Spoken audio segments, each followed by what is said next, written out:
I invite you to listen to my original story on the Purple Heart Stories channel. I really hope you'll enjoy it, and please support with a like and subscription if you do. Note in the pocket. Chapter 1: Awakening. My name is Jack Murphy, former sniper of the elite Delta unit. 4 tour in war zones taught me one thing: if you wake up alive, it's already a good day. But that morning in the hospital room, I realized that someone really wanted me not to wake up at all. My wife Carol had disappeared, leaving a strange note.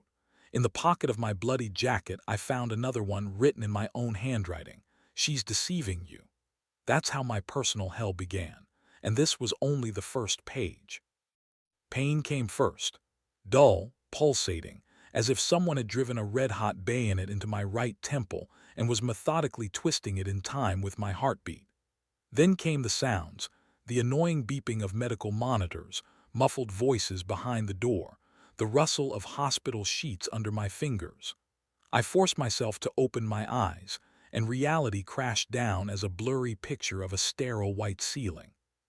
Standard intensive care unit, IV drip, sensors, the smell of antiseptic and that peculiar hospital air that seems filtered of everything alive. A sniper's professional habit automatically kicked in: situation assessment, threat identification, search for evacuation routes. My right hand awkwardly reached for my waist where my pistol usually was. Empty, of course. "Welcome back to the land of the living, Mr. Murphy." The voice belonged to a middle-aged man in a white coat. Dr. Lawrence, according to his badge.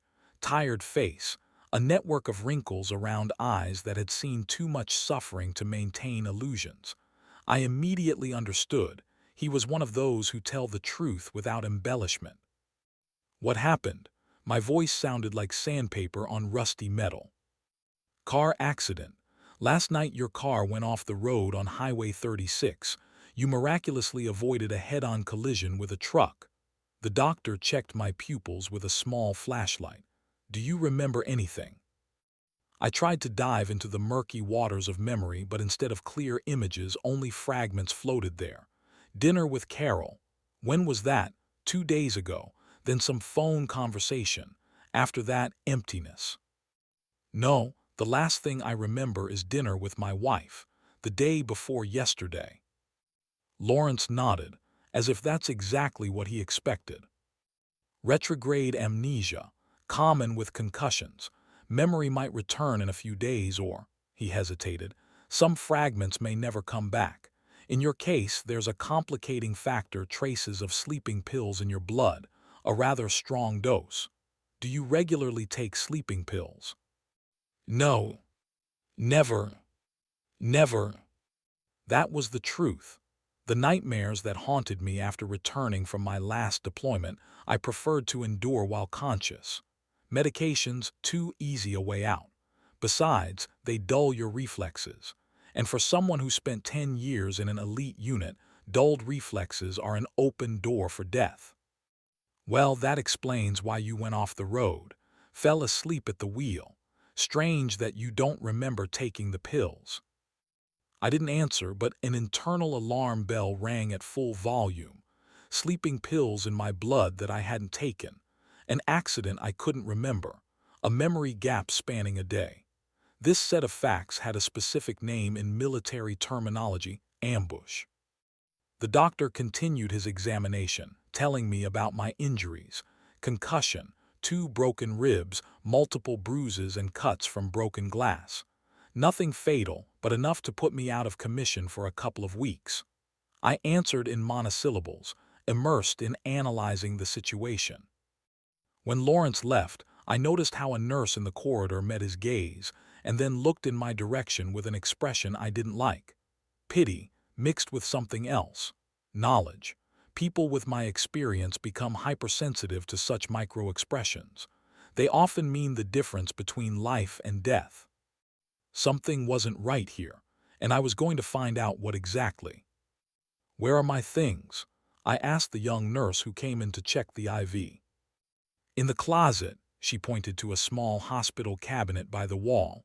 "But your clothes?" They were bloody and cut by the paramedics. Relatives can bring you clean ones. Despite the nurse's protests, I sat up on the bed and slowly lowered my feet to the floor. My head spun, but I ignored it. In Delta's training camp, we were taught to function under much harsher conditions. "Mr. Murphy, you shouldn't be getting up." "Just checking my things." My tone left no room for objection. She hesitated, but something in my gaze convinced her not to insist. The military bearing and scars visible from under the hospital gown played their part too. Some people instinctively sense a predator, even when it's wounded. In the closet was a transparent bag with my belongings. A torn leather jacket with dark stains of dried blood, a cut-up t-shirt, jeans with the right leg ripped to the knee, boots with caked mud. Wallet, keys, phone with a broken screen. First, I checked the wallet. Everything in place: driver's license, credit cards, cash. No signs of robbery. I methodically felt every pocket of the jacket. In the inner one, I found what I was looking for: a crumpled piece of paper, folded in quarters. I unfolded it. The note was written in my handwriting, though I didn't remember writing it. "She's deceiving you." I read these words several times, trying to restore the context. She, obviously Carol, my wife, but what does deceiving mean? Infidelity, or something more serious? The nurse delicately cleared her throat. "You have many get-well cards. People are worried." I shifted my gaze to the bedside table. Indeed, there was a stack of get-well cards. Someone had already managed to respond to my accident. I hid the note back in the jacket pocket and took the cards. Most of them were typical corporate souvenirs with template well-wishes from Carol's colleagues at the real estate agency. One unsigned, on expensive paper, with a simple "Get well" inside. And separately, a card from Carol. "Dear Jack, I'm terribly worried about you, but I'm forced to urgently leave on agency business to an area with no reception. I'll be back in a few weeks. I know you're in good hands and will recover. Love and kisses, Carol." I reread my wife's card 3 times, analyzing every word. The alarm bell in my head turned into a full-fledged air raid siren. "Who brought these cards?" I asked the nurse. "Different people. I just started my shift. Ask the night nurse, Bate Connors. She was on duty when they brought you in." I nodded and, overcoming the headache, returned to bed. I needed time to think everything through, and to wait for the night shift to talk to this Bate Connors. I didn't show the note or my suspicions to anyone. The first rule of survival in Delta: if you're unsure of the situation, keep information to yourself. Trouble sleeping. A quiet female voice pulled me out of my thoughts. I opened my eyes. The room was in semi-darkness. Only weak light from the corridor outlined the silhouette of a woman in a nurse's uniform. The badge read, Elizabeth Connors. "More like trouble with trust," I answered, carefully studying her face. Medium height, with short dark blonde hair and gray eyes that scanned me with professional detachment. But there was something else in that gaze, some understanding that you rarely find in civilians. "I see you're not one of those patients who just lie there and recover," she noted, checking the IV. "And you're not one of those nurses who just do their job and leave." She smiled slightly, but the smile didn't reach her eyes. "You served," it wasn't a question. "How did you?" "Your scars, characteristic of combat wounds, and the way you scan the room every time you wake up. Subconscious search for threats and escape routes, typical behavior of a veteran with combat experience." I tensed, but then she added more quietly. "Afghanistan, 2013, Field Hospital in Kandahar. I was a military medic there." The way she said these words briefly, dryly, without unnecessary emotions, told me more than a whole story. People who were really there rarely talk about it in detail. Usually a couple of phrases are enough to recognize one of your own. "Delta," I said simply, and she nodded, showing no surprise. A silent understanding established between us. familiar only to people who had seen war from the inside. "Can I trust you?" I asked directly. Bate, as I now mentally called her, thought for a second, then tightly closed the door of the room. "Depends on what you want to know." "The cards, who brought them?" "Your wife's colleagues came as a group. Also a neighbor, an elderly Asian man with a prosthetic arm. Very polite." "Frank Sato," I clarified. "Who else?" Bate hesitated, then said, "There was another woman, dark-haired Latina. She brought a bouquet and that unsigned card. She sat by your bed for about an hour while you were unconscious." "Did my wife come too?" "No, just the card. It was delivered by courier." I tensed inwardly. Another inconsistency. If Carol was so worried, why didn't she visit me in person before leaving? "And this Latina, did she give a name?" "No, but she was talking on the phone in Spanish, nervous, constantly looking around." "What did she look like?" "About 30, slim, expensive clothes. Restrained in movements, but you could tell she was used to being the center of attention. And also," Bate pointed to her wrist, "a scar here. She hid it under a bracelet, but when she reached out to you, I noticed." I mentally went through all the acquaintances who fit this description. None. "Is observation your professional habit or a hobby?" I asked, smiling slightly. "In war, it's not a hobby but a necessity."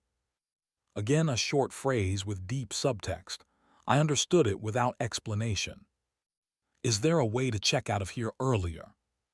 Bate looked at me carefully. "Medically, no. You need observation. Concussions are nothing to joke about." "And unofficially?" She was silent, then answered, "I might be able to arrange something, but I need to know what's going on. You're not just wanting to get home to your wife sooner, right?"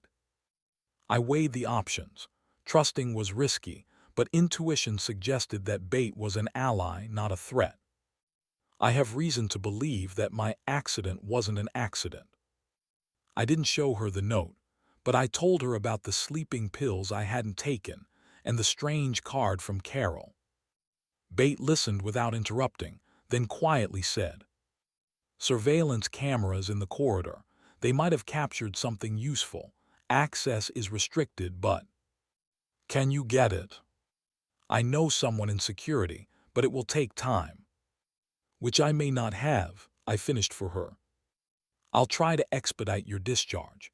The official reason, former military recover better in familiar surroundings, will work 90% of the time." "And the remaining 10? Bate allowed herself a slight smile. "Let's just say this hospital respects those who served." I nodded, feeling a strange relief. For the first time since waking up, I had an ally. "Thank you." "Don't thank me yet." She headed for the door but turned around. "And Jack, be careful. If your suspicions are correct, someone very much didn't want you to wake up in this room." 36 hours after waking up in the hospital, I was standing on the doorstep of my home. Bate kept her word. She convinced the attending physician that with my military training and having a nurse sister, a small lie, but with good intentions, I would recover better at home. I signed a waiver of further hospitalization under personal responsibility. Our two-story family house on the outskirts of town greeted me with oppressive silence. I inherited it from my grandfather 5 years ago, a stone building with a porch, attached garage, and a large plot of land extending all the way to the forest. The house was over 100 years old, but grandfather maintained it in perfect condition, and I continued this tradition. I didn't immediately go inside. First, I slowly walked around the house, studying the tracks on the ground, wet from recent rain. Too many footprints for a house where only 2 people live. The front door was locked. Everything looked untouched. But even before I crossed the threshold, internal sensors, honed by years of sniper work, were already ringing with alarm. The house was, not as I had left it.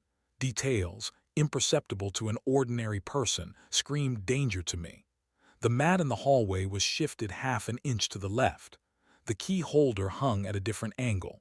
Books on the shelf in the living room stood in a different order. I always arranged them by height, and now military memoirs were between fiction novels. Someone had been here, and that someone tried to cover their tracks, but didn't consider that they were dealing with a person for whom observation is not just a skill, but a matter of life and death. My first instinct was to check the weapons cache. I had 3 hidden storage places in the house. The main cache, under a floorboard in the bedroom, where I kept a Sig Sauer P226 pistol with spare magazines. I could reach it with my eyes closed. The pistol was in place. I checked the magazine full. I racked the slide, put on the safety, and only then continued the methodical inspection of the house, keeping the weapon ready. Signs of intrusion were everywhere if you knew where to look. In the office, the desk drawers weren't fully closed. On the edge of the desk, barely noticeable traces of dust, smudged by someone's hand. The safe looked untouched, but someone had clearly tried to get to it. Microscopic metal shavings from tools remained on the floor. The most alarming discovery was the missing folder with documents for the land plot. I kept it in the bottom drawer of the desk, and now there was emptiness. The land, Grandpa's land, almost 40 acres extending all the way to the forest. When Carol and I got married 3 years ago, she often said we could profitably sell the plot to developers and move to the city. I always refused. This wasn't just land, it was an inheritance, a memory of my grandfather who raised me after my parents' death. In the corner of the office behind the bookshelf, I found a tiny wireless camera. Modern, high-tech, skillfully disguised. I didn't touch it. Whoever installed it shouldn't know that I discovered the surveillance. In the bedroom, on our family photograph with Carol, I noticed someone else's fingerprints. Using special powder from the second cache, a habit left from service, I revealed a clear print. Male, large, definitely not mine and not Carol's. In the bathroom on the top shelf stood bottles of sleeping pills that Carol took for insomnia. I took one, unscrewed the cap and smelled it. The same substance that the doctor found in my blood. The puzzle pieces were starting to fit together, and the picture emerging was sinister. Someone had drugged me with sleeping pills, provoked an accident, then searched the house for land documents. And judging by the note in my pocket, I suspected something even before the accident. A knock at the door interrupted my thoughts. I cautiously approached the window, holding the pistol ready. In the yard stood Frank Sato, my 74-year-old neighbor, with a bottle of whiskey in his hand. His left arm, a high-tech prosthetic below the elbow, gleamed in the sun. "You look awful, son."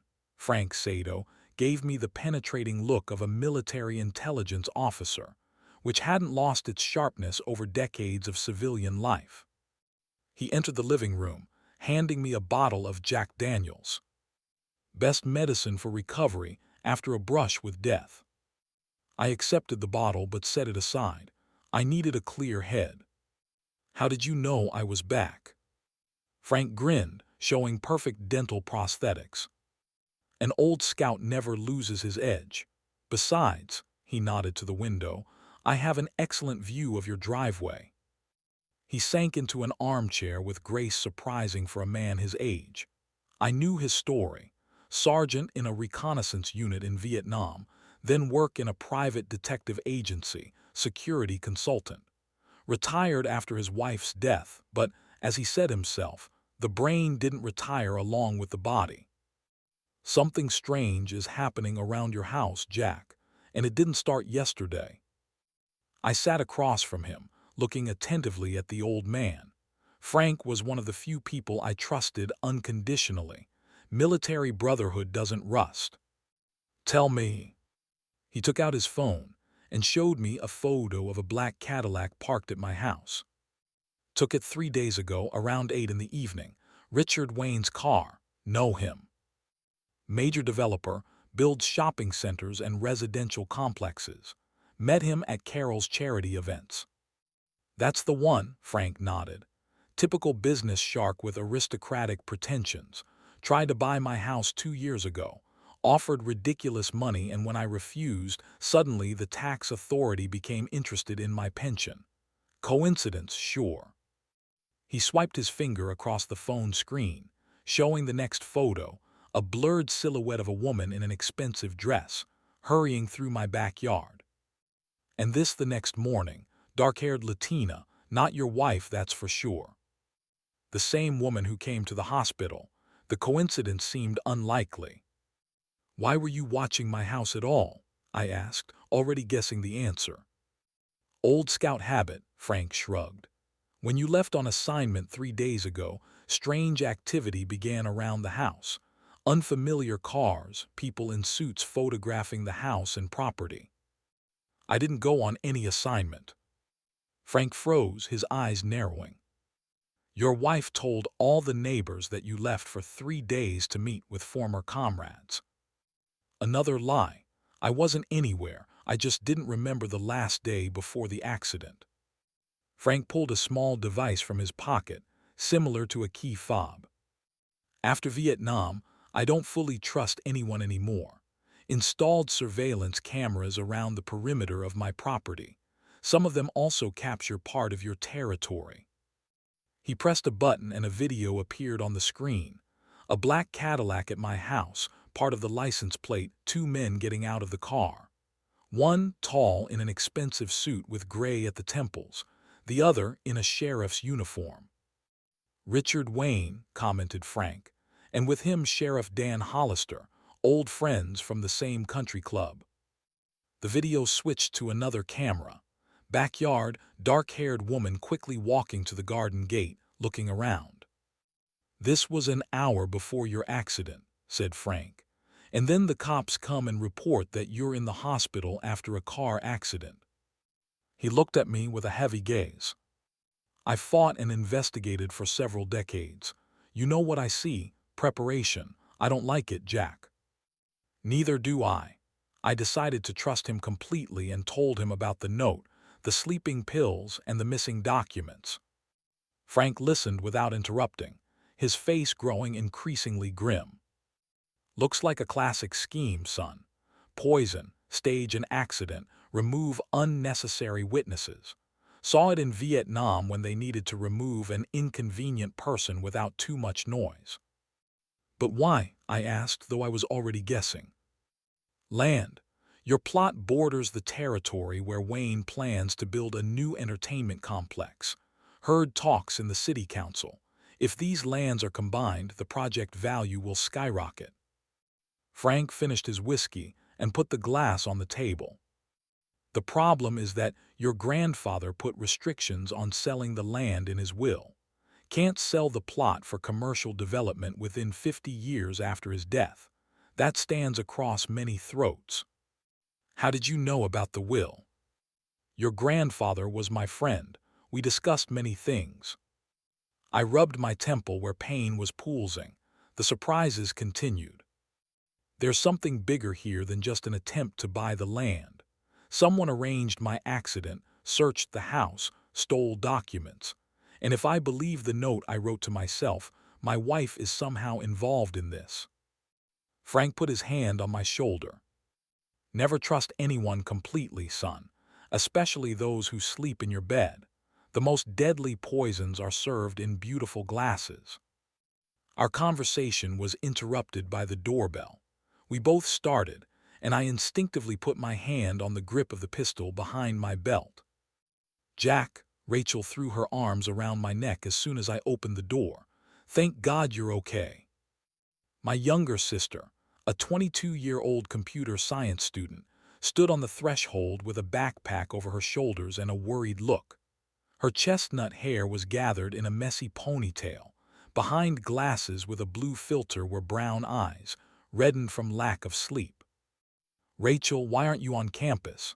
I hugged her, feeling a strange relief at her presence. "I had a bad feeling after talking to Carol." She walked into the house, nodding to Frank. "Hello, Mr. Sado."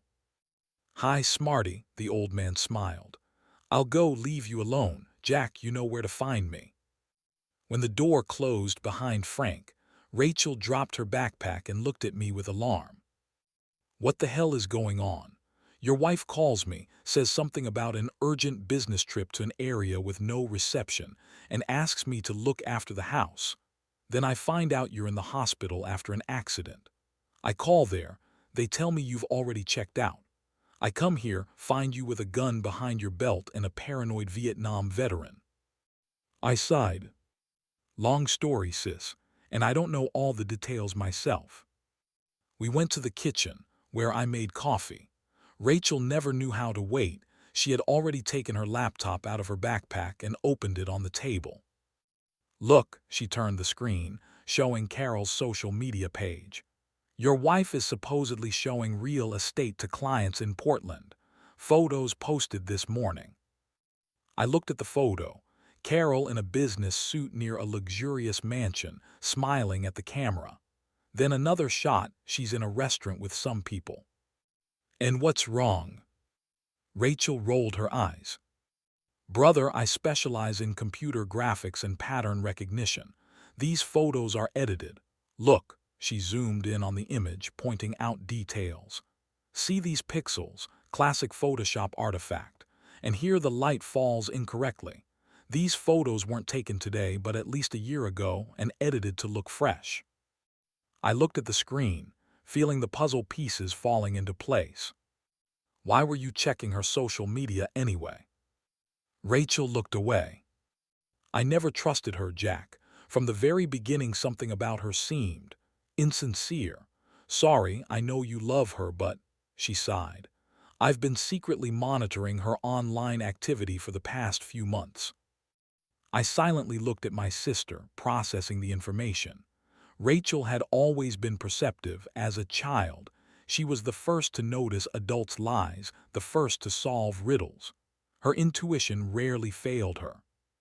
There's something else, she lowered her voice, although we were alone in the house. I hacked her work email.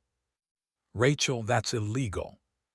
And trying to kill you is legal, she flashed her eyes. I'm not stupid, Jack. Your accident happened right after Carol told everyone you'd left. You never take sleeping pills, but they ended up in your blood.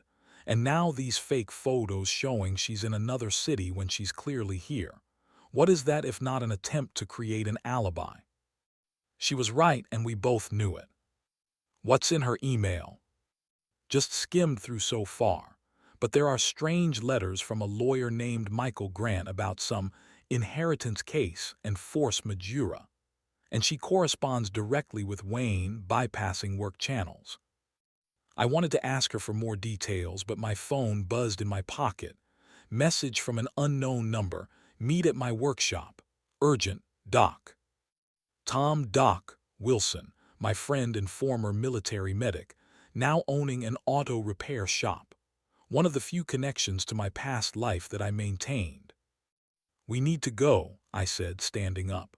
Doc found my wrecked car at the municipal lot, and judging by the message, he saw something important. Rachel slammed her laptop shut. I'm coming with you. Too dangerous. That's exactly why I'm coming with you, she resolutely threw her backpack over her shoulder. Whoever is behind this, they already know you survived and left the hospital. Staying alone now is the worst strategy. Besides, she patted her backpack, this is my laptop with all the data. It should stay with me. I knew that stubborn look. She inherited it from our father, as did I. Fine, I agreed, but you'll do exactly what I say, no arguments. Yes, sir, she playfully saluted, but I saw seriousness in her eyes. We left the house, and I locked the door, well aware that locks were now just an illusion of security. Someone had turned my life into a minefield, and we were only beginning to understand the scale of this conspiracy. The note in my pocket burned through the fabric against my skin. She's deceiving you. Chapter 2, Traces. In 12 years of service in Delta, I learned the main lesson of survival. Traces always remain. A killer covering up evidence leaves new ones.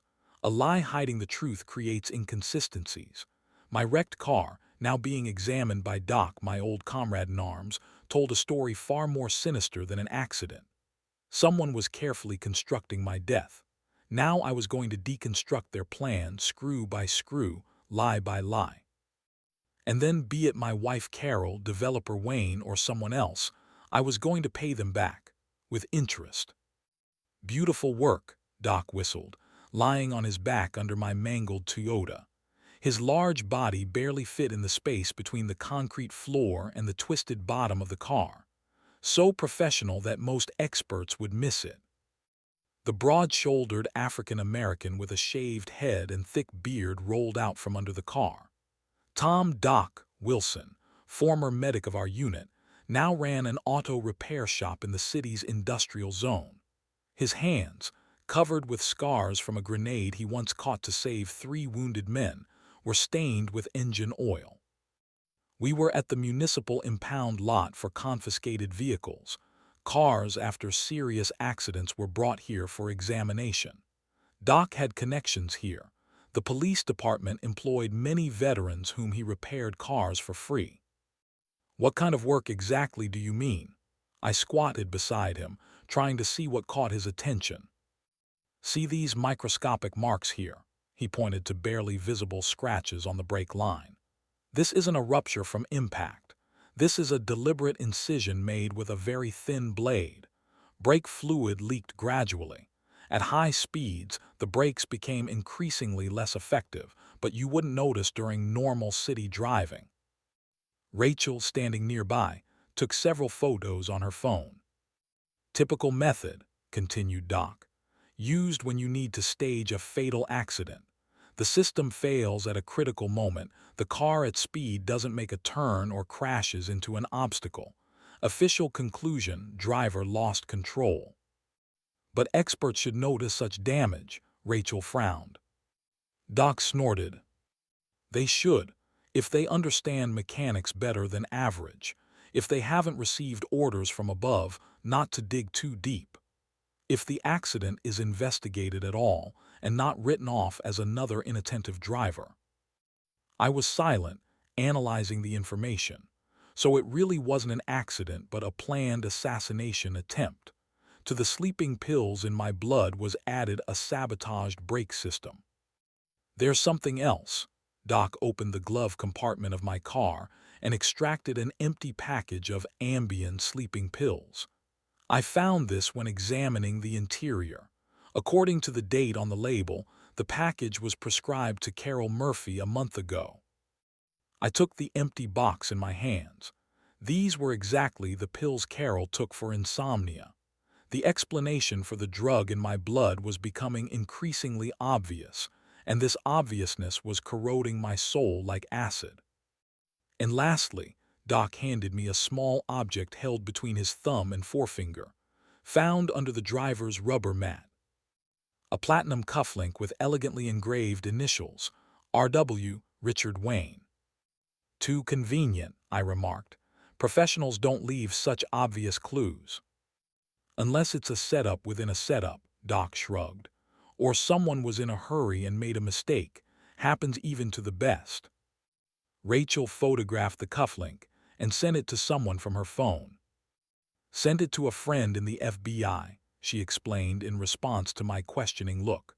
He'll confirm if there was professional interference and can trace the source of this cufflink. Such models are made to order. Somewhere behind the rows of wrecked cars came the sound of an approaching engine. We all tensed. Doc quickly closed the hood. "We have visitors," he said quietly, nodding toward an approaching police patrol car. 2 patrol officers got out of the car and headed towards us. A young officer with a Jenkins patch and an older sergeant with a tired, weathered face. "Private property, gentlemen," said Jenkins with a typical police intonation, slightly condescending, slightly threatening. Doc stepped forward, smiling his most disarming smile. "Officers, Thomas Wilson, Doc's Auto Shop. I have permission from Lieutenant Martinez to inspect the car for the insurance company. My client," he nodded in my direction, "wanted to personally assess the damage." The sergeant squinted. "Martinez, you say?" He clearly knew the name. "That's right, you can call him if you want." While they were talking, I noticed how young Officer Jenkins furtively photographed Doc's car license plate on his phone. Our eyes met, and he quickly looked away, pretending to check something on the screen. "All right, finish up and leave," the sergeant finally said. "The lot closes in 20 minutes.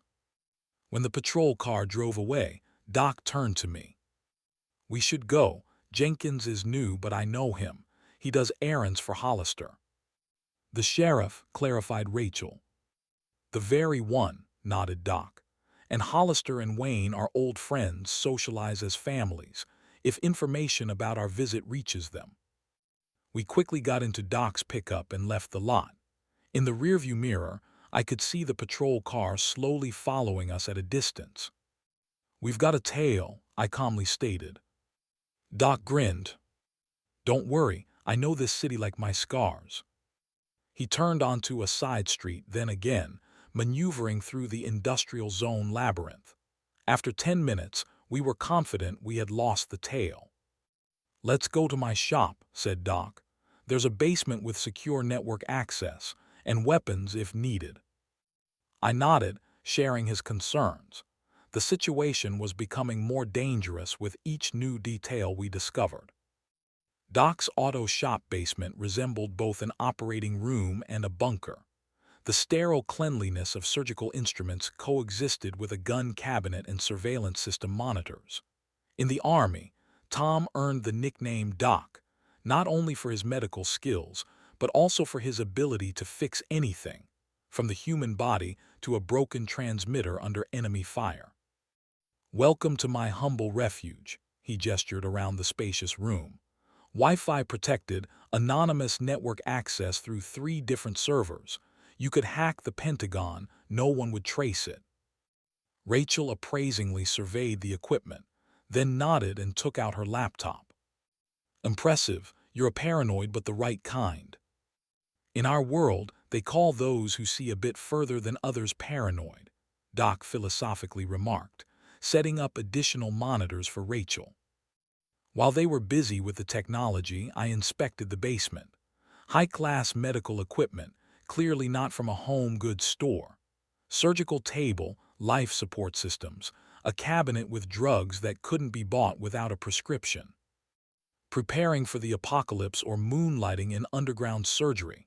I asked half-jokingly, pointing at the equipment. Doc darkened. "After 4 tour, the habit of being ready for anything gets into your blood. Besides, sometimes guys come to me who can't show up at hospitals. They ask too many questions." I nodded understandingly. Some veterans return from war, but war doesn't leave them. They exist in a perpetual state of combat readiness, sometimes balancing on the edge of the law. "We're ready," announced Rachel, sitting before a row of monitors. "I've hacked the protection on Carol's work email. Not the most complex firewall, honestly." Her fingers fluttered over the keyboard with incredible speed. Windows with code opened and closed on the screens, then endless lines of emails. "We need a filter," she muttered, creating search queries. "Looking at correspondence with Richard Wayne, Michael Grant, and all mentions of land, inheritance, will." Doc and I stood on either side of her, peering at the emails flashing on the screen. Suddenly she stopped. "Here, correspondence with Grant 2 weeks ago." An email appeared on the screen from Michael Grant, a lawyer known for his connections to big business. "Dear Carol, I have prepared all necessary documents to complete the inheritance case in the coming days. As soon as the mentioned force majeure occurs, you, as the closest relative, will receive the right to dispose of all property. Your presence will only be needed to sign the papers. I remind you that it's necessary to release the trusted party from obligations by the specified method, otherwise legal obstacles may arise. Regards, M.G." "Force majeure, release from obligations," Doc whistled. "This is practically an admission of murder preparation." "Still not proof," I shook my head. "Any lawyer will say it was about some other legal mechanisms." "Let's look further." Rachel opened the next email, sent by Grant on the same day but later. P.S. I attached the rezoning plan, approved in closed mode. It will take effect 2 weeks after the official announcement. JM's land plot is marked in red. After conversion to commercial category, its value will increase 15-20 times. The attachment contained a plan of the land, my land, with new usage zones. Grandfather's territory, which I inherited, was marked as Entertainment Infrastructure Zone.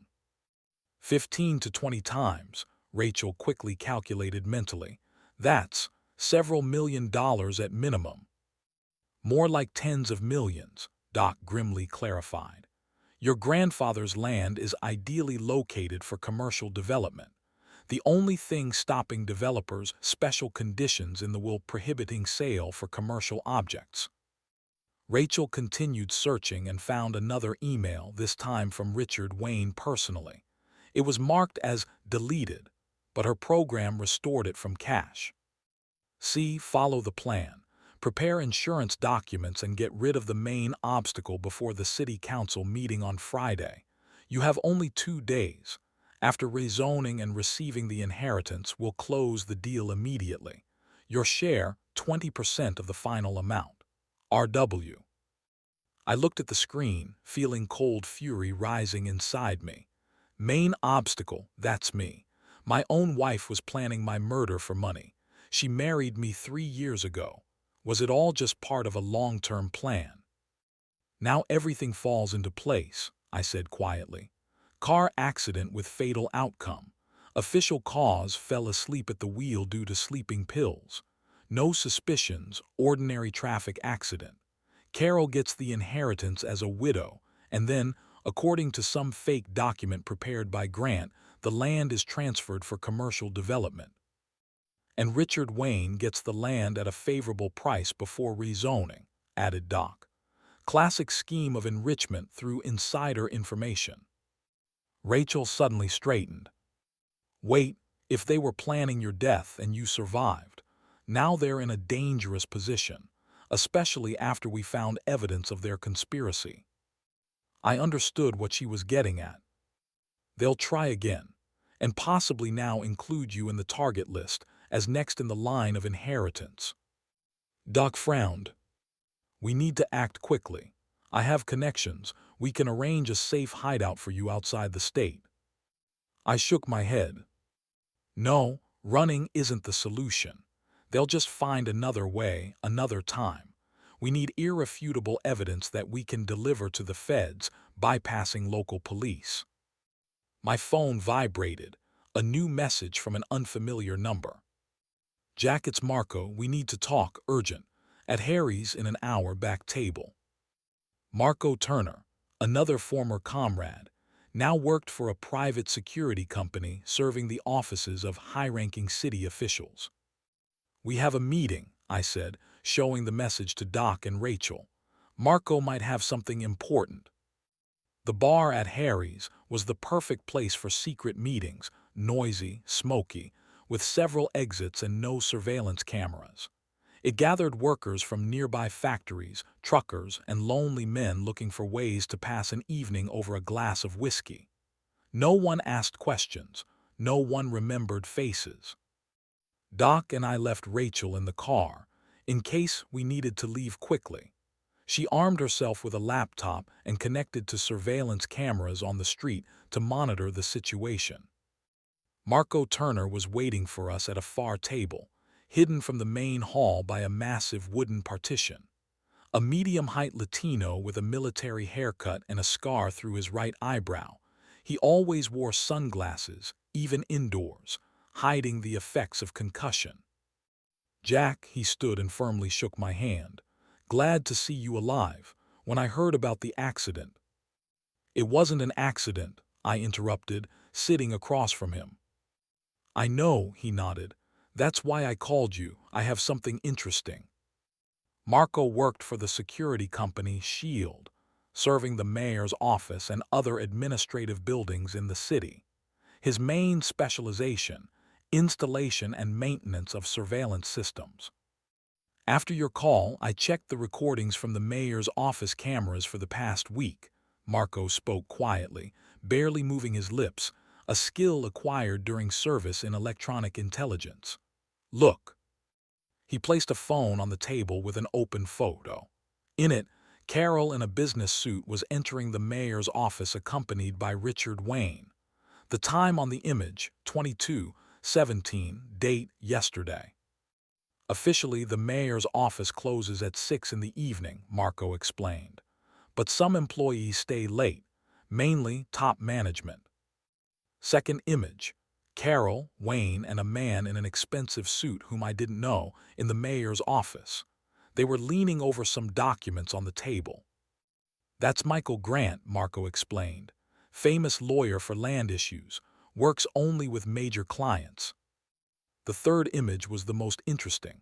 Sheriff Dan Hollister shaking hands with Wayne, while Carol stood nearby, smiling. Your wife is definitely not on a business trip, Marco noted. She's in town, and apparently at the center of some scheme involving the most influential people. Is there audio from these meetings? I asked. Fragments. The system in the mayor's office records sound only in certain zones and with varying quality, but there's something. Marco inserted an earpiece into my ear and played the recording. Through the interference, I heard Wayne's voice. Quick resolution of the problem with the veteran. Money will be transferred tomorrow. Then Grant's voice. Prepared documents for unconditional transfer of land. Will take effect immediately after. And finally, the voice of Carol, my wife, the woman with whom I shared a bed for 3 years. Don't worry, Sheriff. The problem is solved permanently. Jack won't interfere with our plans anymore. I felt an icy emptiness form under my ribs. One thing is to suspect betrayal, and quite another to hear it with your own ears. I'm sorry, brother, Marco said quietly. I nodded silently, fighting emotions. Not the time for them. More important now to keep a clear head. Anything else? Yes, talk about some warehouse on River Road. They're planning a meeting there tonight at 10 o'clock. Something related to final approval of the action plan for the Murphy project. I remembered the note from my pocket. Evidently, I learned about this meeting even before the accident and was planning to be there. Can you get the plan of this warehouse? Security systems, entrances, exits. Already working on it, Marco nodded. My company has access to the city archive of construction documentation. Doc, who had been silent all this time, suddenly tensed. We have company. I carefully turned around. At the bar stood Sheriff Dan Hollister in person, a heavy man with a red face and thinning gray hair.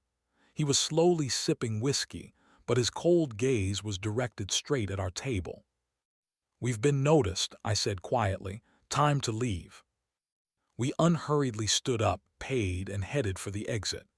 At that moment, Hollister raised his phone and, looking directly at me, took a photo. Then he demonstratively dialed a number and said loud enough for me to hear. Our patient recovered earlier than expected. Change the plan. It was an open threat, and a warning they know I'm alive and are preparing for new actions. We left through the back door of the bar, quickly reached the car, where an anxious Rachel was waiting. What happened? She asked, noticing our tense faces. Hollister, Doc briefly answered, starting the engine. He saw us, and apparently has already notified the others. Let's go back to the workshop, I suggested. We need to prepare for tonight's meeting at the warehouse. And quickly, added Marco, I have a bad feeling. As it turned out 20 minutes later, his feeling was more than justified. Black smoke was visible from afar.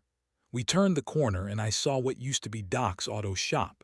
Flames bursting from windows, fire trucks with sirens on, a crowd of onlookers around. Damn, Doc braked sharply, nearly crashing into the police barricade. We jumped out of the car. Firefighters were battling the flames, but it was obvious that the workshop was seriously damaged, if not completely destroyed. Stay away from the line, a policeman shouted at us, but Doc was already breaking through the crowd to the nearest firefighter. Tom Wilson, this is my shop. Was anyone inside? My assistant, Eddie.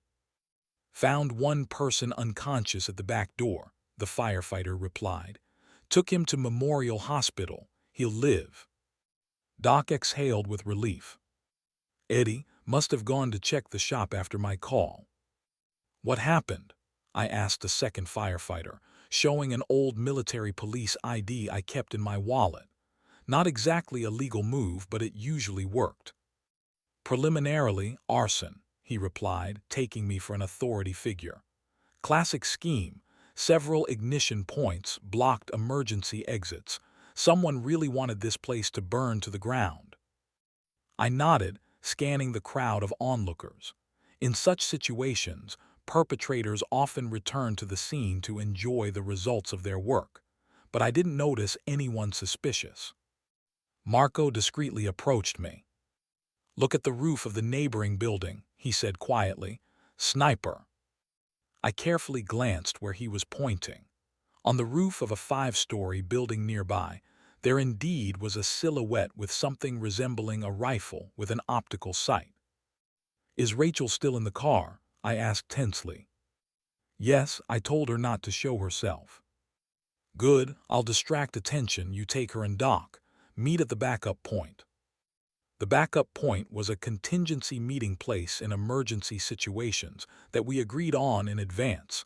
The Pine Forest, motel 5 miles from town.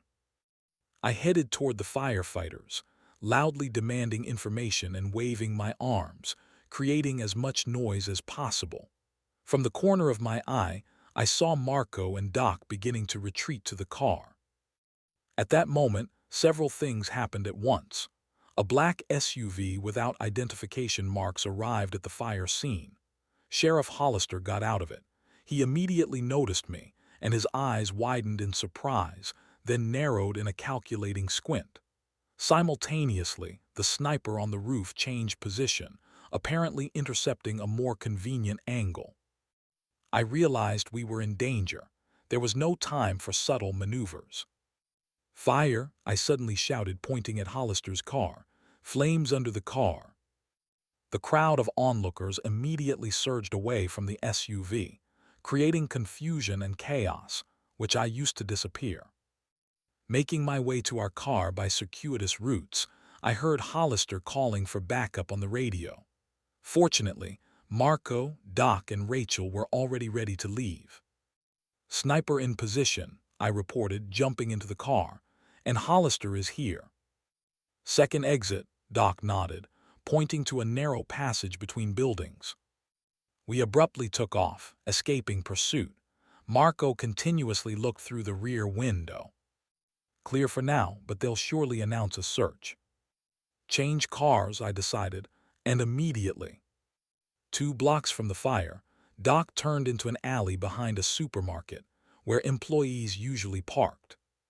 See that blue Ford? He pointed to an unremarkable sedan. Eddie left it here just in case, keys under the left front wheel. We quickly transferred to the Ford and continued on our way. Doc looked grim. They burned my shop, all the equipment, tools, everything I'd been collecting for years. What's worse, Marco noted, they've moved to open actions. Sniper on the roof, that's no longer an accident. They were going to eliminate us right there among the crowd. I nodded. We touched a nerve, now they're desperate. Rachel in the back seat was furiously typing something on her laptop. I saved all the data from their correspondence, and I found something else interesting about Richard Wayne. He's not just a developer. He has connections to organized crime on the West Coast. The FBI suspects him of money laundering through construction projects. All the more important to obtain irrefutable evidence tonight at the warehouse, I said. It's our only chance to stop them. We were heading to the Pine Forest motel to regroup and plan the operation. On the way, I reflected on how quickly my ordinary life had turned into a military operation. Yesterday, I was just a civilian with a military past. Today, I was a fighter again, only now the enemy was much closer than I could ever imagine, once shared my bed. The Pine Forest, motel was a typical roadside refuge for truckers and unpretentious tourists. A row of single-story cottages, a shabby sign, and a well-worn reception. Its main advantage was the absence of surveillance cameras and a no-questions policy if you paid in cash. We occupied the end room with a view of the parking lot and an emergency exit leading directly to the forest.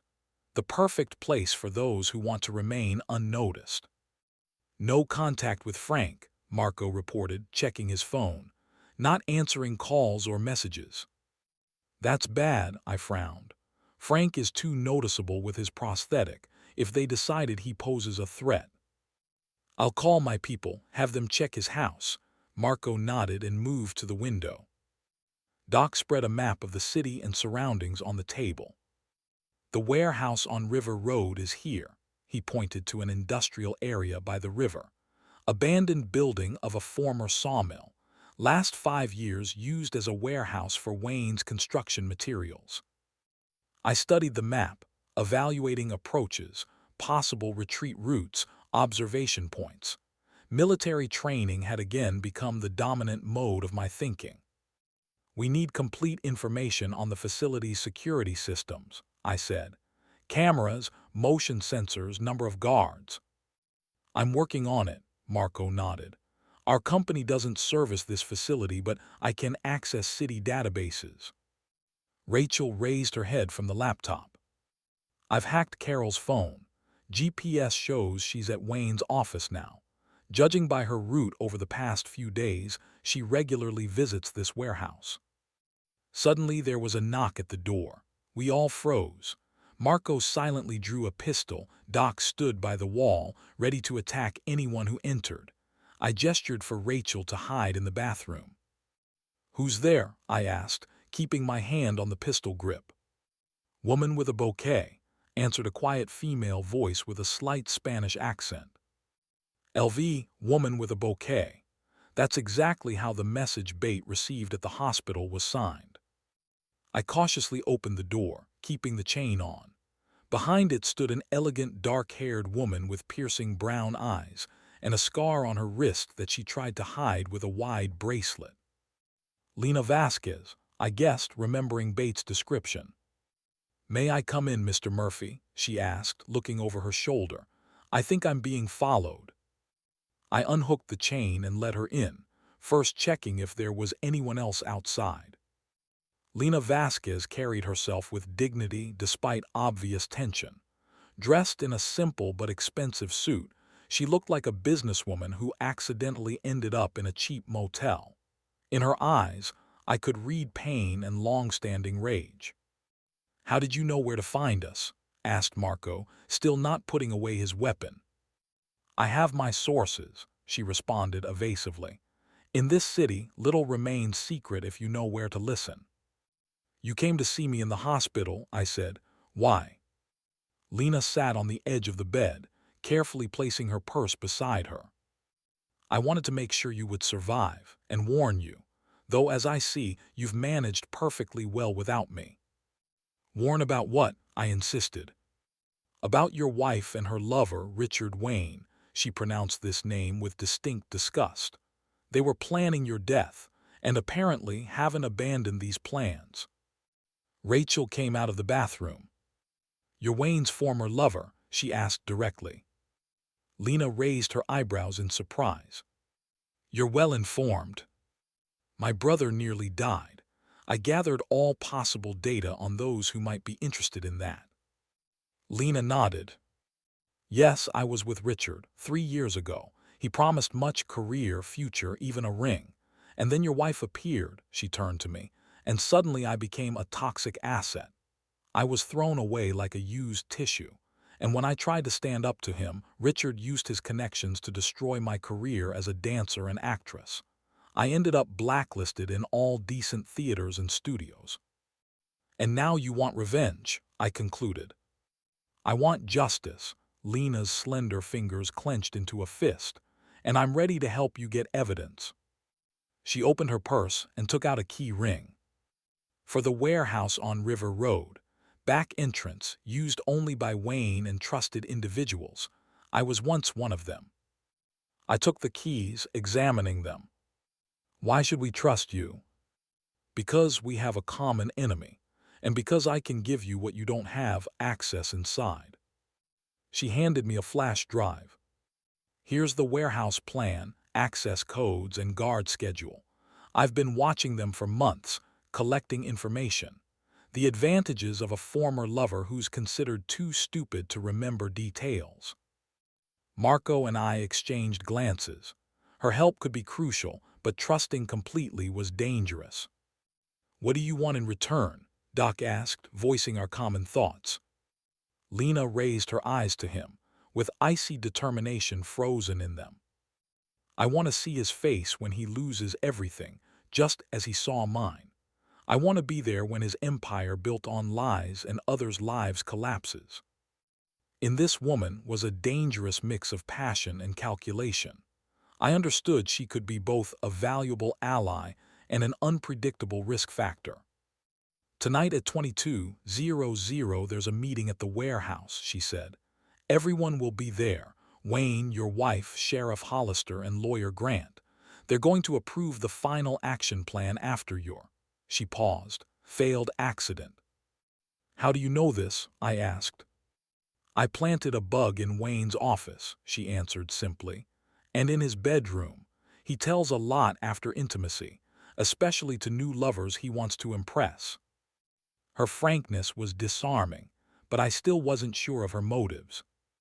What's stopping you from calling Wayne right now and telling him we know about the meeting? Lena smiled bitterly. If I wanted to do that, you'd already be greeted by the sheriff's SWAT team approaching the motel. You have no choice but to trust me, just as I have no choice but to entrust you with my revenge. I made a decision. Fine, you're with us. But one wrong step, one hint of betrayal, and I personally guarantee you'll regret it. Lena nodded. Fair enough, I wouldn't expect less from a man of your profession. We began planning the operation, using the information provided by Lena. Time was pressing, and I felt adrenaline beginning to pulse in my veins. Tonight everything would be decided. Either we'd gather irrefutable evidence, or become several more accidents in the city's statistics. By evening, the plan was ready.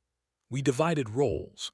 Marco and I were responsible for infiltrating the warehouse and setting up cameras. Doc and Frank, with whom we finally managed to make contact, provided external cover. Rachel coordinated the operation from an improvised command center. The motel room equipped with her laptops and Marco's equipment. Final communication check. Marco distributed miniature earpieces to us. Channel closed, but don't abuse it. Only critically important information. I hung a directional microphone disguised as an ordinary pendant around my neck. With it, conversations could be recorded at distances up to 30 meters. Bulletproof vests. Frank laid out 4 lightweight Kevlar vests on the bed. Latest model military, concealed wearing. Where from? Doc was surprised.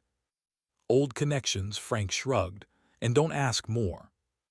Rachel installed a small satellite repeater on the motel roof, disguised as an ordinary antenna.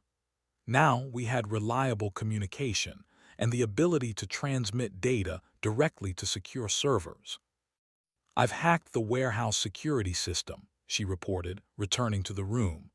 Gained access to internal cameras. But there's one soundproofed room without surveillance, apparently. That's where the meeting will take place. Lena, studying the warehouse plan, pointed on the diagram. This is the former sawmill director's office. Wayne turned it into a kind of conference room for special meetings. Walls soundproofed, communication blocked. The ideal place to discuss illegal deals. Lena stood up. I need to prepare something. We'll meet at the appointed time at the eastern entrance to the warehouse territory. Don't even think about doing something on your own, I warned. We work together or not at all. Don't worry, Mr. Murphy, she smiled slightly, but the smile didn't reach her eyes. I've waited too long for this moment to ruin everything. When Lena left, Marco shook his head. I don't like this, she's too passionate. Passion makes people unpredictable, Frank agreed. And in our business, unpredictability is the enemy. We'll keep her in sight, I decided. Her information is too valuable to refuse cooperation. We continued preparation. Marco checked the equipment, Rachel tested communication channels, Doc and Frank studied the territory around the warehouse, noting possible retreat routes. Perhaps we should call for backup, Frank suggested. I still have connections in the FBI. Not now, I shook my head. First, we need irrefutable evidence. Otherwise, it'll be their word against ours. And considering that among them is the county sheriff and an influential businessman. Everyone nodded understandingly. At 20:30, we moved out to the warehouse, dividing into two groups. The first, Marco and I, headed directly to the warehouse to install equipment. The second, Doc and Frank, took observation positions outside. Rachel remained at the motel as the operation coordinator. I was categorically against her participation in the field part. The risk was too great. She argued fiercely but eventually acknowledged my point. Besides, someone needed to manage all the technical systems. We parked half a mile from the warehouse and covered the last section on foot, using an abandoned railway line as cover.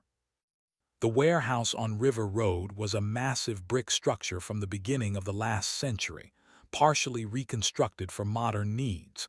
Security was minimal, one person at the main entrance and periodic patrols of the territory. At this moment, Doc's concerned voice came through my earpiece. We have a problem. Bate isn't answering calls. Her phone has been off for several hours. I froze, processing the information. Bate Connors, the nurse from the hospital who helped me check out early, now wasn't responding. This could be a simple coincidence, but I no longer believed in coincidences. Check the recent calls, I ordered Rachel. After a minute she replied. The last call from her phone was to a number with a government code. Then the phone turned off. Government number? Marco asked. That could be anything from the tax service to the FBI. Or she works for them, Frank grimly suggested. Double play is possible. I recalled Bates' professional observation, precise questions, readiness to help me check out early. Perhaps her interest wasn't just human compassion. We'll consider her a potential threat until circumstances are clarified, I decided. Rachel, continue attempts to contact her, but be careful. Ahead was the critical moment of the operation, the direct meeting of the conspirators, which we planned to record. Everything was ready. Chapter 3: Confrontation. In the Delta Special Forces, we were taught the most important principle. The moment of truth comes not when planning an operation, but when the first shot breaks the silence. Now, lurking in the shadows of the abandoned warehouse, I awaited my moment of truth. 3 hours ago, I learned that my wife Carol wasn't just an unfaithful spouse, but a cold-blooded killer who used marriage as a cover for a multi-million-dollar scheme. In a few minutes, I would see her with the other conspirators, developer Wayne, corrupt Sheriff Hollister, and crooked lawyer Grant. They intended to complete their Murphy project today, remove the last obstacles to seizing my land.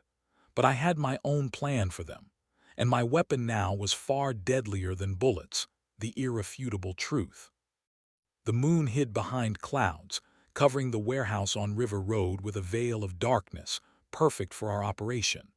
At 21:45, the silence was broken by the sound of approaching cars. I adjusted the focus of my binoculars. 3 cars, one after another, entered the warehouse territory. Wayne's black Cadillac, a police SUV without identification marks, and an inconspicuous gray sedan. First guests have arrived, I informed the team. I see them, Rachel confirmed. Facial recognition identified Wayne, Sheriff Hollister, and a man matching the description of lawyer Grant. They entered the building through the main entrance, exchanging a few words with the guard, who immediately straightened up upon seeing the sheriff. This man obviously didn't know about the illegality of what was happening, just following orders from his superiors. At 21:58, another car arrived, my wife's red Mercedes. Carol got out, clutching a leather folder and a small briefcase. In a black business suit with perfectly styled blonde hair, she looked impeccable. No one would ever suspect that behind this facade was a woman who planned her husband's murder. I felt a cold tingling at the back of my neck, a sure sign of approaching rage that could cloud judgment. I exhaled slowly, regaining control. Now wasn't the time for emotions, only cold calculation. The directional microphone, created by Marco from Military Equipment, allowed me to catch fragments of conversation as Carol passed by the guard. Everything ready for the final solution. Documents prepared. Need to finish the business with the sister. Sister, Rachel, my heart skipped a beat. They were planning to get to her too. Rachel, did you hear that? I whispered into the microphone. Yes, her voice remained surprisingly calm. It just confirms our suspicions. They know I'm next in the line of inheritance if something happens to you. After a brief consultation with the team, I made a decision that Marco called damn risky and frank, the only right one, to infiltrate the warehouse to obtain irrefutable evidence. One microphone and remote cameras couldn't give us the complete picture of what was happening. I'm going in, I announced. Marco, cover the perimeter. Frank, be ready for quick evacuation. Rachel, keep an eye on the cameras. Jack, my sister's voice trembled for the first time this evening. Be careful. I descended from the roof via the fire escape and silently crossed the open space, using shadows as cover. Around the warehouse, there was no regular patrolling. Wayne, apparently, relied on the secrecy of the meeting and the sheriff's presence as sufficient protection. Lena's keys fit the side entrance, as she promised. Inside the warehouse hung the smell of dust, metal, and machine oil, typical aromas of abandoned industrial buildings. I moved silently, avoiding illuminated areas, relying more on tactile sensations than vision. The conference room where the meeting was taking place was in the central part of the warehouse. The direct path was too risky, so I chose a roundabout route through ventilation shafts, as originally planned. Having entered the ventilation shaft through a technical compartment, I slowly moved above the warehouse premises. Military training made each movement economical and silent, despite the cramped space. In my earpiece, Rachel periodically reported on the positions of security and conspirators. They're all in the conference room, she whispered. Cameras in the corridor show the path is clear, but be careful. One of the guards just received some message on the radio and looks alarmed. I reached the section above the conference room, then carefully removed the ventilation grate, opening a view of the room below. 5 people were arranged around a long table of dark wood. Wayne sat at the head, well-groomed, confident man with graying temples and the steel eyes of a predator. To his right, Carol in her impeccable suit with a tablet and folder of documents. Opposite, the heavy Sheriff Hollister with a face reddened from drinking, but with an unexpectedly clear, tenacious gaze. Next to him, the nervous, thin lawyer Grant, constantly adjusting his tie with trembling fingers. And an unexpected figure, young police officer Jenkins, the same one who photographed our car at the impound lot. "And what about the sister?" asked Hollister. "The girl is too smart for her own good." Carol smiled coldly. "Rachel is an emotional child, despite all her computer talents. She adores her brother and will believe anything if presented correctly. Besides, we have evidence of her illegal hacking of corporate networks. The choice is simple: cooperation or federal prison." I felt rage rising within me in waves, but forced myself to remain calm and continue recording. Every word of theirs became a nail in the coffin of their criminal plans. "What about the documents?" asked Wayne, turning to Grant. The lawyer opened his briefcase. "Everything is prepared.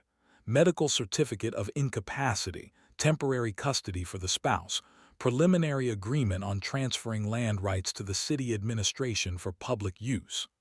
Of course, then the plot will be resold to your company as the only qualified developer.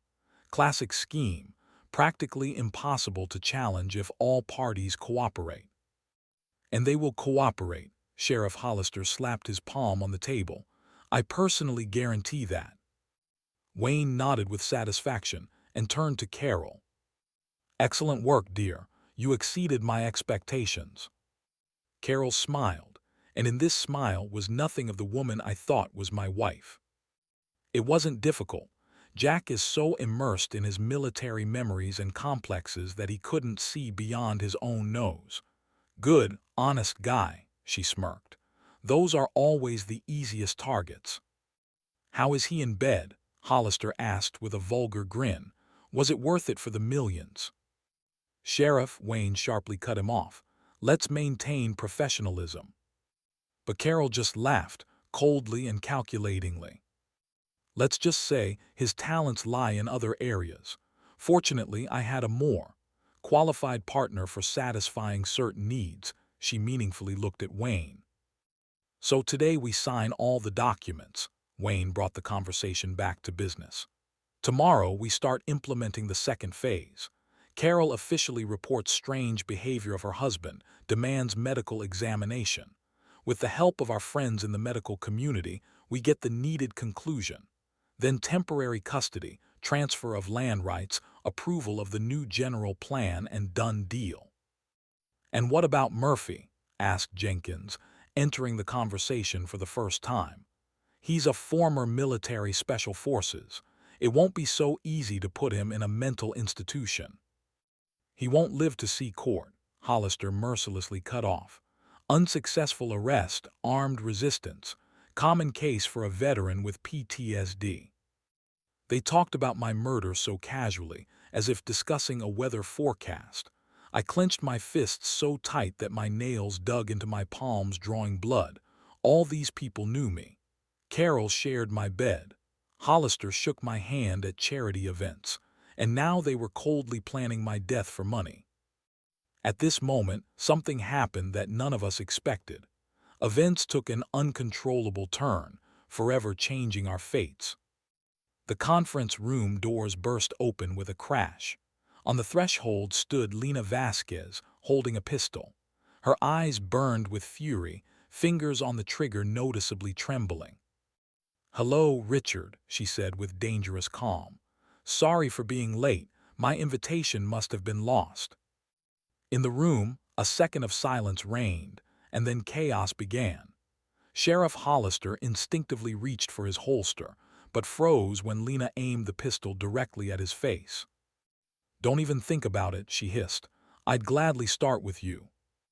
Wayne slowly rose, maintaining an appearance of composure, though I noticed how his fingers, gripping the edge of the table, turned white. "Lena," he stretched his lips in a fake smile. "What a pleasant surprise. Are you still angry about our little misunderstanding?" "Misunderstanding?" Her laughter resembled the sound of breaking glass. "You destroyed my career, my life, made me a persona non grata in every dance studio on the West Coast, and all for what? Because I found out about your dirty dealings, or because I got boring like an old toy?" Lawyer Grant, at the first sounds of conflict, simply fainted, sliding under the table. And Carol, my cold-blooded wife, used the moment to grab the briefcase with documents and rush to the emergency exit at the far end of the room. In my earpiece came Rachel's alarmed voice. "Jack, everything went off plan. Marco says he sees movement from the main entrance, possibly reinforcements." I understood our cover was blown. The time for subtle maneuvers was over. Placing my hand on the pistol grip, I made a decision. "Everyone get ready. I'm making contact." And I jumped down from the ventilation opening, landing right in front of Sheriff Hollister just as he finally drew his weapon from the holster. With one lightning movement, honed by years of training, I knocked the pistol from his hand and delivered a blow to the solar plexus, disabling him for several critical seconds. Everyone stay where you are, I commanded, aiming my pistol at Wayne. This is a citizen's arrest. We have all the evidence of your conspiracy to commit murder. Wayne maintained remarkable composure. Mr. Murphy, what a surprise. I must admit, I underestimated you. But you understand that the word of a county sheriff against the word of a man with obvious signs of mental disorder. Shut up, Lena cut him off, still holding her weapon ready. Every word of yours is being recorded. Already recorded everything said in this room for the past 20 minutes. That was the truth. Officer Jenkins, young and clearly not ready for such a turn of events, confusedly looked from me to the sheriff. Sir, what's happening? Is this true? Hollister, having regained his breath, wheezed. Idiot, arrest him. This is assault on a police officer. I darted after him, but Hollister grabbed my leg and we both fell to the floor. A short, fierce struggle ensued. Despite his age and heaviness, the sheriff proved to be a surprisingly strong opponent. In my earpiece came Rachel's panicked voice. Jack, some people, I think they've spotted me. Damn, I thought, fending off Hollister. They found our command center. Rachel was in danger. Leave immediately, I shouted. Meet at backup point B. But the data. Forget the data, go now. I finally managed to neutralize the sheriff with a precise blow to the jaw, rushed to the exit, but in the corridor heard a scream. A woman's scream that froze the blood in my veins. Rachel, my sister, she's not at the motel. She's here. I raced through the warehouse corridors toward the sound of my sister's voice, cursing her stubbornness and simultaneously fearing being too late. Why didn't she stay in a safe place? Why did she risk coming right here?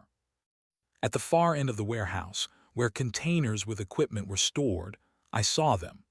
Carol, who had disappeared earlier with the documents, was holding Rachel at gunpoint with my own backup pistol, which was always kept in our bedroom. Jack, in my sister's voice, was not so much panic as anger at herself for getting caught. I just wanted to warn you that police cars are heading to the warehouse. How touching, Carol said venomously. Family love. Always considered it your biggest weakness. I slowly approached, keeping my hands visible. Let her go, Carol, she's innocent. Oh, she's very much guilty, my wife objected. Constantly sticking her nose where it doesn't belong, hacking my email, spying on me. Little know-it-all with a superiority complex. That's not true, I said calmly, taking another step. She was just trying to protect her brother, just as I always protected her. Carol studied me with a cold, calculating look. You know, Jack, this is all a misunderstanding, a simple misinterpretation. You only heard one side of the story. Her voice suddenly became soft, almost intimate, the same tone she used when speaking to me in our bedroom, in moments of closeness. Wayne was blackmailing me, threatening to reveal something from my past if I didn't cooperate. I was just trying to buy time, protect both of us. I forced myself not to react to this obvious lie. 3 years beside her taught me to recognize her manipulations. It's all a misunderstanding. You were used against me, she continued, taking a step in my direction but not lowering the weapon. We can still be together, start anew. I saw a familiar gleam in her eyes, the same that appeared when she thought manipulation had worked. I heard everything, Carol, I said quietly. Every word of yours in the conference room, about how you planned my death, how you called me an easy target, how you laughed at our marriage. The mask of sympathy and love slipped from her face, revealing the true essence, a cold, calculating predator. Well, it was worth a try, she shrugged and aimed again at Rachel. In that case, we'll have to implement Plan B. Dear husband in a fit of paranoia kills his own sister, then dies during arrest. A tragic story of psychological trauma and PTSD. Let the girl go, Carol. The game is over. A new voice made us all turn around.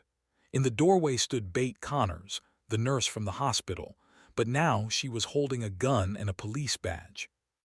Detective Elizabeth Connors, State Police. You're under arrest for conspiracy to commit murder, fraud, and corruption. I momentarily lost the power of speech. Bate, an undercover police officer. This explained a lot. Her observation, precise questions, readiness to help me check out early. Bate, I exhaled, still not believing. Sorry for the masquerade, Jack, she smiled slightly, not taking her eyes off Carol. I've been investigating corruption in this city for over a year. Wayne and his connections to organized crime are just the tip of the iceberg. Carol laughed, but there was nervousness in this laughter. How nice. Reinforcements arrived. Well, let me ask, Detective, where's your warrant? Where's your official backup? Are you alone deciding to storm private property based on some suspicions? I have enough evidence to arrest all of you, Bate calmly replied, and backup is already on the way. Carol looked almost disappointed. I'm afraid, for you it will be too late, Detective. And in the next moment, she did something none of us expected, sharply lunged at Bate with a knife, pulled from her sleeve. The blade flashed in the semi-darkness, aiming for the neck. Bate reacted instantly, evading the deadly blow. The knife only grazed her shoulder, cutting through the uniform fabric and leaving a bloody strip. A fierce struggle ensued. The two women fought with ferocity that might have surprised me if I didn't know them both. Carol moved with unexpected mastery for a socialite, revealing special training. Bate countered with Army hand-to-hand combat skills, which aren't forgotten even years later. I rushed to Rachel, pulling her aside from the fight. You should have stayed in a safe place. Three men in black tried to grab me. Frank distracted them so I could escape. Frank, mentally I thanked the old veteran. He saved a life again. A loud cry drew my attention to the struggle. Carol, despite a wound from a bullet Bate managed to fire, succeeded in bringing the detective down and raised the knife for a fatal blow. I darted forward, but knew I wouldn't make it in time to intercept my wife's hand. The shot thundered deafeningly in the enclosed space. Carol jerked, dropped the knife, and slowly sank to the floor, clutching her shot shoulder. In the doorway stood Frank Sado, holding a smoking pistol in his real hand, with virtuoso precision hitting the target. Never liked domestic quarrels, the veteran rasped. There was no time for respite.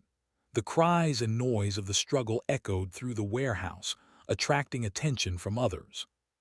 Wayne, Bate rasped, rising from the floor. He headed to the roof, saw him when I was making my way here. And Hollister, I asked, helping her lean against the wall. Woke up and ran after him. They clearly have a backup evacuation plan. I instantly made a decision. Frank, make sure this one. I nodded at Carol, contorted on the floor, doesn't go anywhere. Bate, you're wounded. Stay with Rachel and wait for backup. I'm fine, Bate objected, but the blood soaking her sleeve told otherwise. You're losing blood, I cut off. That's an order, Detective. She reluctantly nodded, understanding that in such condition she would only be a hindrance. I rushed toward the stairs leading to the warehouse roof. Halfway up, I ran into Marco, who was stubbornly pursuing Wayne. He's up there, my friend gasped. With Hollister, and they're not alone, Lena's with them. As a hostage? Not sure, situation is strange. We climbed the narrow metal ladder leading to the roof. With each step, the wail of police sirens intensified. Help was approaching but might be late. The exit to the roof was wide open. A gust of night wind hit my face when I carefully looked outside. Wayne and Hollister stood at the edge of the roof, where, judging by the hanging ladder, they planned to descend to the neighboring building. Lena was with them, but not as a prisoner. She held herself next to Wayne almost intimately. I realized we'd been betrayed. And here's our hero, Wayne mockingly said, noticing me. Always ready to save the day, huh, Murphy? I slowly walked onto the roof, keeping my pistol ready. Marco covered me, remaining at the exit. Game over, Wayne, I said. Police are already here, all exits blocked. There's always a backup exit for those who know how to plan, he smugly smiled. Helicopter will be here in 2 minutes. Private security company, completely legal. Unfortunately, we can't take you with us. Hollister drew his gun and aimed it at me. Think anyone will believe a bunch of psychos over the county sheriff? I have connections in the state government. You had connections, I corrected. Now you'll only have cellmates. Noticing movement behind Wayne's back, I continued talking, distracting his attention. Well, congratulations on escaping. Only Lena forgot to mention one important detail. Which is? Wayne coldly asked. She planted bugs in your office, and in your bedroom. I allowed myself to smile slightly. Surprising how many secrets can be learned in intimate moments. Wayne turned sharply to Lena, and at that moment Rachel, whom I noticed sneaking in the shadows, lunged forward, knocking the pistol from Hollister's hand. Simultaneously, Marco attacked the sheriff from behind, bringing him down on the roof. You, Wayne growled, looking at Lena with fury. You betrayed us. I betrayed no one, Richard, she smiled with bitter irony. Changing sides when a ship is sinking isn't betrayal but common sense. You taught me that yourself. Wayne, with unexpected speed for a businessman, drew a knife and rushed at me. I barely managed to dodge, feeling the blade slide a millimeter from my face. A fierce fight ensued. The developer proved to be an unexpectedly strong opponent with evident martial arts skills. Each of his blows was precise and calculated, revealing professional training. We circled around the roof, exchanging strikes. From the corner of my eye, I saw Marco and Rachel struggling with Hollister, while Lena retreated to the edge of the roof, watching the fight with an unreadable expression. Wayne conducted a series of lightning thrusts, one of which found its target. The knife tore through the sleeve of my jacket, leaving a bleeding wound on my forearm. The pain only sharpened my senses. Delta training included special techniques that allowed using pain as a stimulant, not a hindrance. My counterattack was swift. A series of blows, each aimed at key points: solar plexus, knee, wrist of the knife hand. Wayne parried the first two, but the third reached its target. The knife fell with a clang onto the concrete surface of the roof. Wayne retreated to the very edge, holding his injured hand. You don't understand who you're dealing with, Murphy, he hissed. Behind me are people who can grind you to dust with one phone call. Those people will be the first to turn away from you when all your dirt comes to light, I answered, slowly approaching. That's always the case with rats abandoning a sinking ship. A growl of impotent rage escaped Wayne's throat, and he lunged at me in a final desperate attack. I met him with a short, precise blow to the solar plexus, throwing the developer back to the very edge of the roof. At that moment, an inexplicable gust of wind, or perhaps his own clumsiness due to injury, played a fatal role. Wayne lost his balance, and with an expression of shock on his face, began falling from the 5-story height. I darted forward, managing to grab him by the collar of his expensive jacket. My fingers closed on the fabric, holding him above the abyss. One movement and the man who destroyed my life, who planned my death, would cease to exist. And no one could blame me. It would all look like an accident during a struggle. Our eyes met. In his gaze was animal terror and understanding of the situation. My hand was the only thing separating him from death, and we both knew it. Do it, Murphy, he rasped. You know you want to. I would without hesitation.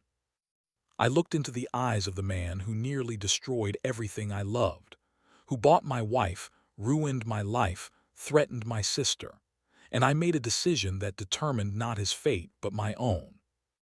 I'm not you, I said, and with one sharp movement pulled him back onto the roof, where I immediately twisted his arms behind his back. And I never will be. The warehouse on River Road turned into a hive of activity. Police cars with flashing lights surrounded the territory, Plainclothes agents scurried through the corridors, collecting evidence. The Federal Bureau of Investigation took the case under its control, removing local police due to the sheriff's involvement. I sat on the back step of an ambulance, allowing a paramedic to treat the cut on my forearm, when Bate approached me accompanied by a tall man in a formal suit. "Jack, this is Special Agent Harris," she introduced. "He's leading the operation." The agent shook my hand. "Impressive work, Mr. Murphy. Detective Connors told me how you gathered evidence. The recordings from your cameras and microphones give us irrefutable evidence against all conspiracy participants." "I was just protecting my family," I replied. "What will happen to them?" "Preliminary charges include attempted murder, large-scale fraud, corruption, and obstruction of justice. Under the weight of evidence, Grant has already begun cooperating, hopping for a reduced sentence. He's telling interesting things about Wayne's financial machinations, connections to organized crime, and years-long corruption scheme in the city administration." Bates smiled slightly. "This is just the tip of the iceberg. We've been investigating Wayne for over a year. Your case became a key element of the puzzle." "And Carol?" I asked the question that had been bothering me. "Under guard in the hospital," Bate answered. "As soon as doctors give clearance, she'll be transferred to a federal prison until trial. Given the severity of charges and amount of evidence, she's looking at a minimum of 25 years. I nodded, feeling a strange emptiness inside. 3 years of marriage that turned out to be a lie from the first to the last day.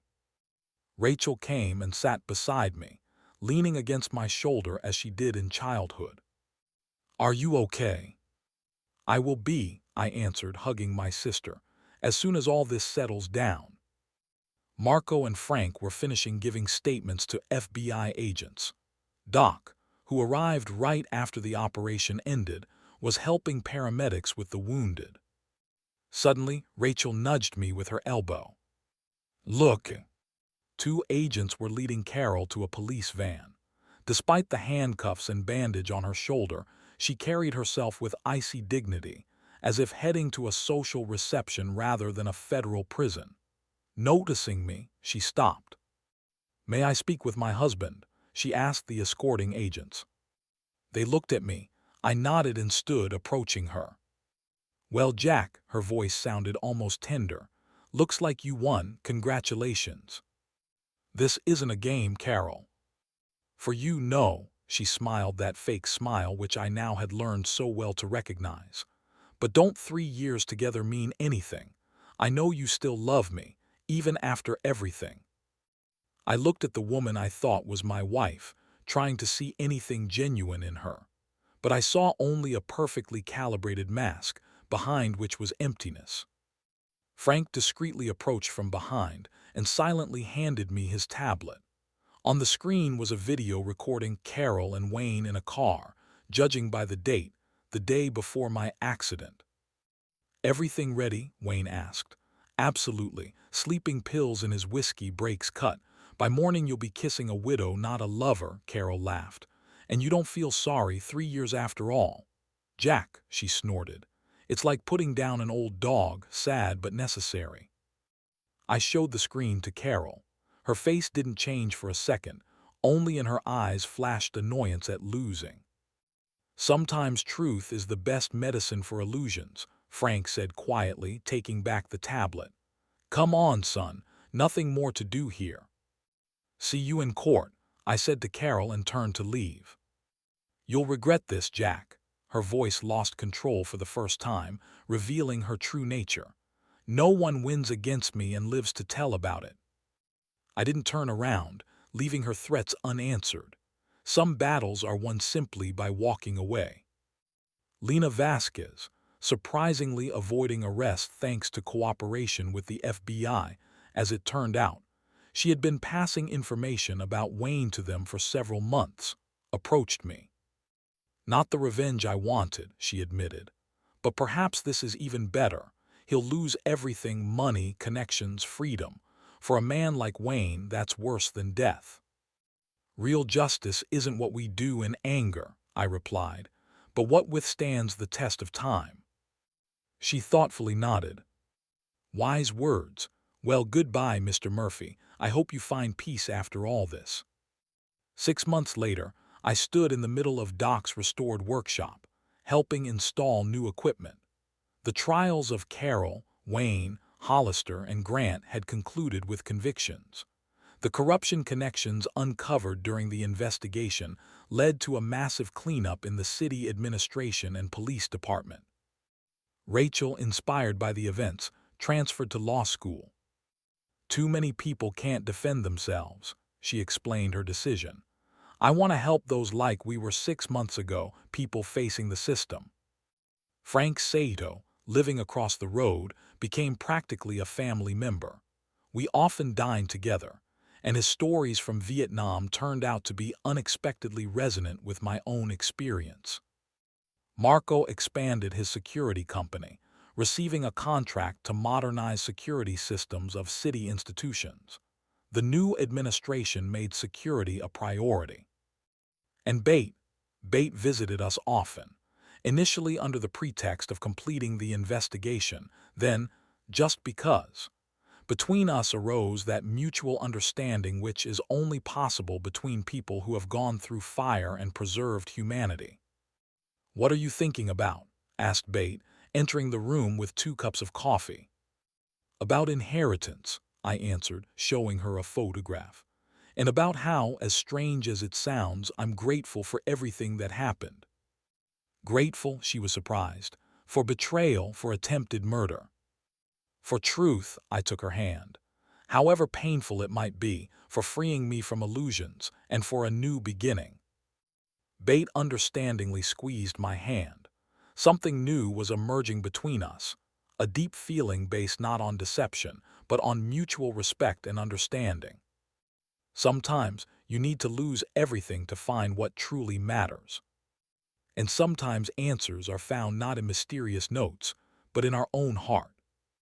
If you enjoyed this story, please support the author with a like, subscribe to the channel, and share your emotions in the comments. Thank you.